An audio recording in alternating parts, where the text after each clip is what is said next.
What is going on, everybody? Welcome back to the channel. After Sound here, bringing you Splinterlands content every single day. We also stream right here on this channel every Tuesday, Thursday, and Sunday morning. So come by and say hello.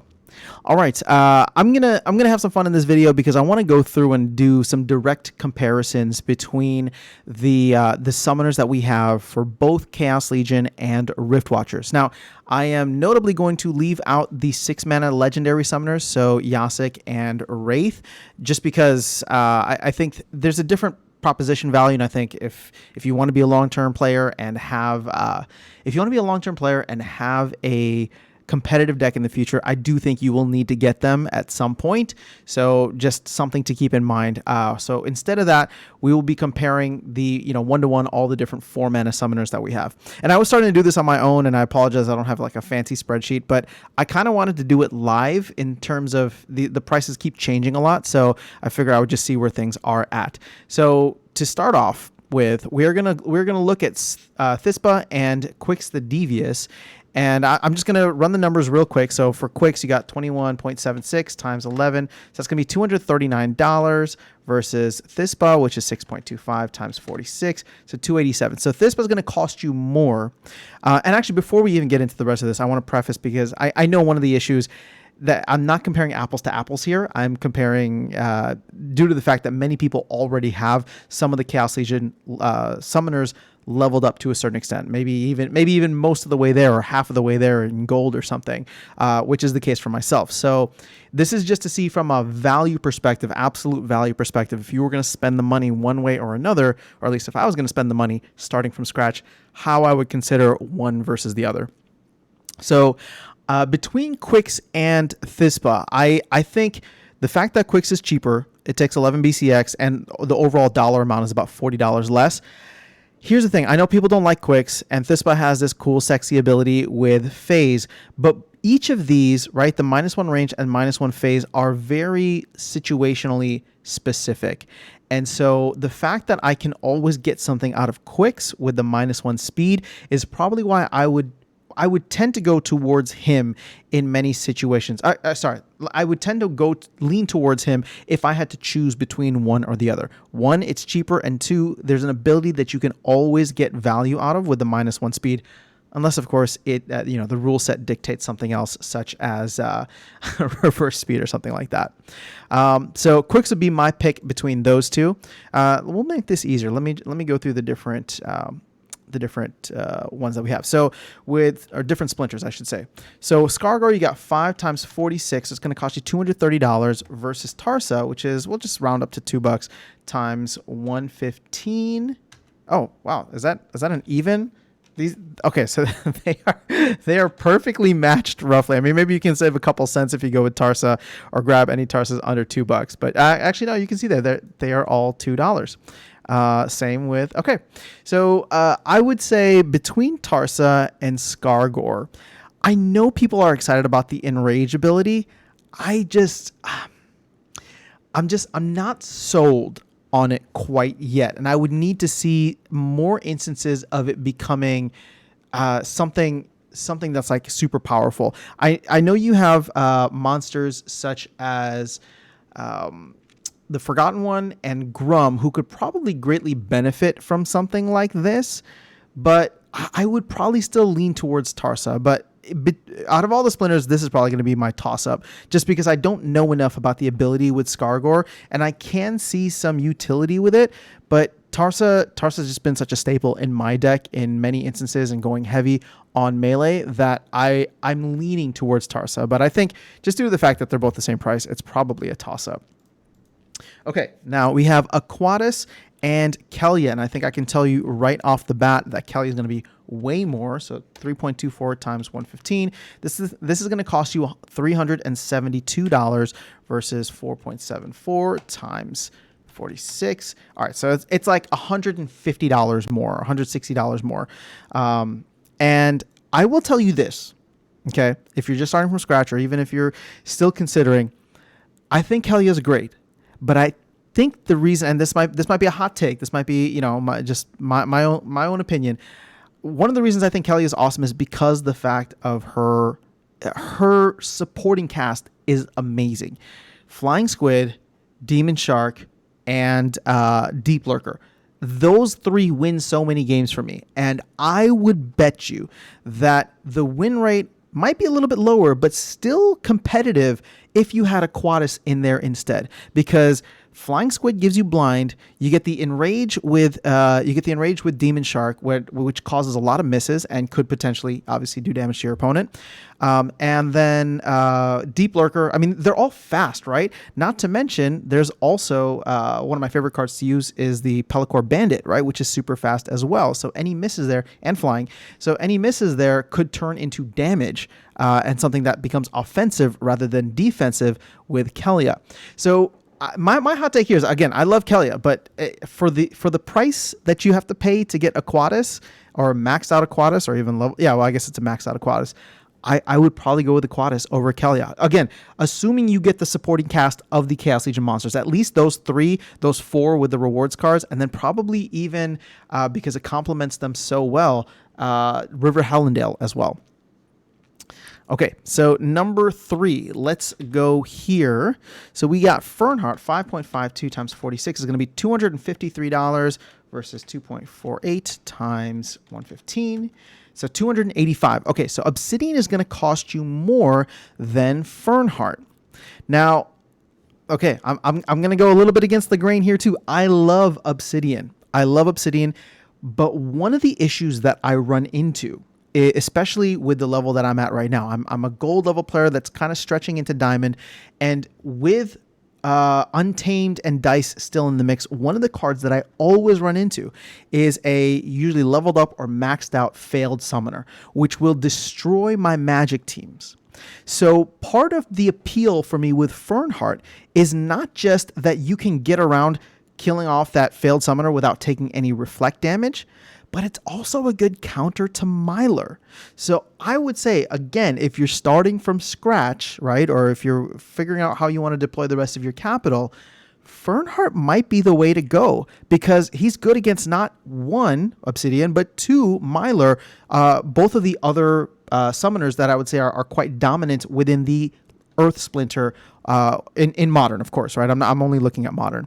So cheaper and can do a little bit more, and the price might even be at a premium right now, whereas we've seen Obsidian kind of be around this $2 to $3 range for a bit. So obviously, whenever you end up watching this video, if at some point in the future, you can do your own math, but I would say Fernhardt so far. So these Riftwatcher summoners do have some value. Okay, well, I think we already know the cost difference here, or which one's going to win the cost difference, but 5.79 times, let's see, 5 times 46 is $266, and then you got 1.67 times 115 is 192. Okay, so there's like a $60 difference there between General Sloan and Ilthane. Okay, now, if you've been watching the channel, you know that I like General Sloan. I know she's not the best, and I know she's not OP by any stretch of the imagination, but there is a lot of good synergy between many of the cards in Chaos Legion as well as the rewards cards. So I'm looking at Supply Runner, Pelacor Arbalist, and Venari Crystal Smith, as well as well, actually, it doesn't really matter because this card works best for both. But those 3 cards, and then you could probably even include, oh gosh, I forgot the name of the card now. What's the epic? Prismologist. There we go. That's the one. Okay, so Prismologist. So it's got a nice synergy with a lot of those cards, and I use it often, and my win rate isn't bad with General Sloan. I actually think that I have a decent win rate, not because I spam it and it's OP, but because I know when to use it. That being said, Ilthane is sweet. I played it in the test server, and I love the idea of throwing Pelacor Conjure up in front. So now you are protected both from magic as well as range damage, and you got the +1 speed. So Ilthane, you're going to pay a heavy premium, but I think it offers a lot more interesting combinations. The only thing with Ilthane is that it is much more situationally specific, right? I would probably make sure that I want to use Ilthane, like if it's going to be a no melee match, or maybe a no melee match specifically, right?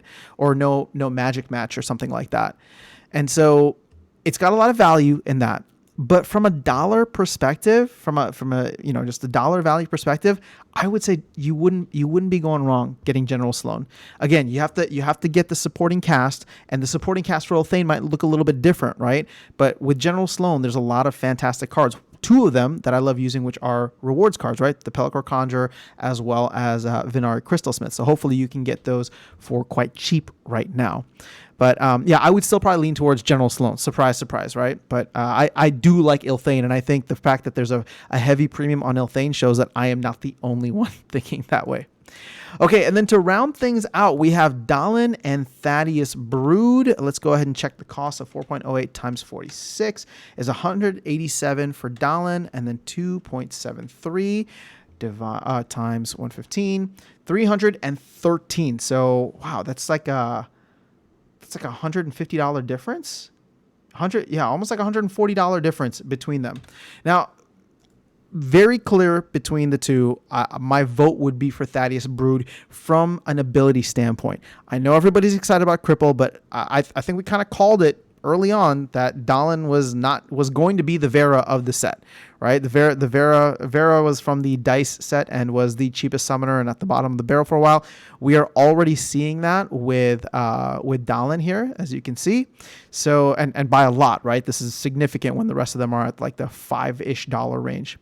So between him and Thaddeus Brood from an ability standpoint, I think Thaddeus Brood is phenomenal. I use him all the time, and even if it's a non-magic match, I like the ability that you get -1 health on your opponents.